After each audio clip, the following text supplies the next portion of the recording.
Welcome to my மொட்டை மாடி. இன்றைக்கி வெயில் பார்த்திங்கன்னா 37 டிகிரி அவுட் சைட். என்னுடைய லெமன் பிளான்ட்டில் வந்து ஓரளவுக்கு பூச்சி விழுந்துருந்தது. அதனால் அதுங்களுக்கு வந்து பயோஎன்சைம் ஸ்ப்ரே பண்ணி விட்டேன். அது 2 டைம் பண்ண உடனே நல்ல ரிசல்ட்டு காட்டுது. அதுக்கப்புறம் இன்றைக்கி வந்து நாங்கள் என்ன ஹார்வெஸ்ட் பண்ணோன்னு பார்த்தீங்கன்னா தக்காளி செடியெல்லாம் பயங்கரமாக காய ஆரம்பிச்சிருச்சு. கிட்டத்தட்ட இன்றைக்கி ஒரு 3 கிலோ போல் தக்காளி கிடச்சிது எங்களுக்கு. இனி ஒன் மோர் டைம் வந்து நாங்கள் எடுக்கலாம், இதுலேருந்து காய் எடுக்கலாம், அவ்வளோதான். ஆனால் சான்ஸே கிடையாது இந்த தக்காளியோட டேஸ்ட்டு.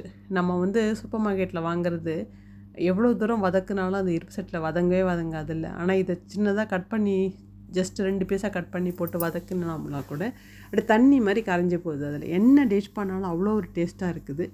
இந்த டெரஸ்க்கு எப்போ யாராவது வந்தாங்கன்னா அவங்களுக்கு வந்து அப்படி பறித்து ராவாக கொடுப்பேன்.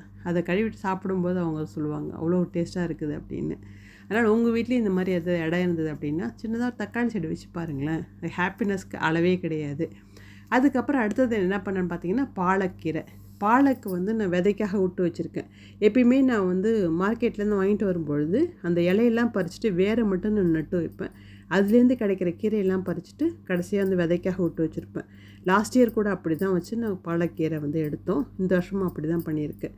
நிறைய விதை வந்திருக்குது அதுலேருந்து. அதனால் வந்து நிறைய வந்து பாலக் விதையும் இந்த வருஷம் நிறையவே கிடைக்கும். ஸோ இந்த மாதிரி வந்து கார்டன் வச்சு பாருங்கள். ஹாப்பினஸ்க்கு அளவே கிடையாது. நெக்ஸ்ட் வீடியோவில் பார்ப்போம். Happy gardening.